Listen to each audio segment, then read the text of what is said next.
তিনি যখন রোদের মাঝে খোলা আকাশের নিচে হাঁটতেন, সাহাবারা তাকিয়ে দেখতেন আমরা ভীত সন্ত্রস্ত, আমরা এই রোদের মাঝে বাইরে যেতে চাই না, যেখানে ধান দিলে খই হয়ে যাবে, চাল দিলে মুড়ি হয়ে যাবে। এ প্রচণ্ড গরমের মাঝে তিনি হাঁটেন কেমনে? অবাক বিস্ময়ে উপরের দিকে তাকিয়ে দেখতেন নবী হেঁটে যায়, আর নবীর মাথার উপরে একটা মেঘের টুকরা ছায়া হয়ে হয়ে পাশে পাশে যায়। এবড়ো থেবড়ো পাথরগুলোর উপর দিয়ে আমার নবী যখন হাঁটতেন, পাথরের কোনা বের হওয়া পাথরে সবাই হাঁটতে ভয় পেতেন, অথচ নবী সেই এবড়ো থেবড়ো পাথরের উপর দিয়ে হেঁটে যেতেন। তারা চিন্তা করতেন নবীর কদমের নিচে এই শক্ত পাথর পড়লে উনি কি ব্যথা পান না? পরীক্ষা করার জন্যে পেছনে পেছনে অনেকেই দৌড়াতেন।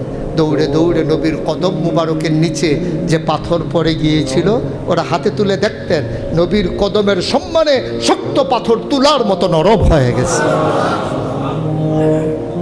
এ নবী আমার নবী, এ নবী আপনার নবী, এ নবী আমাদের নবী।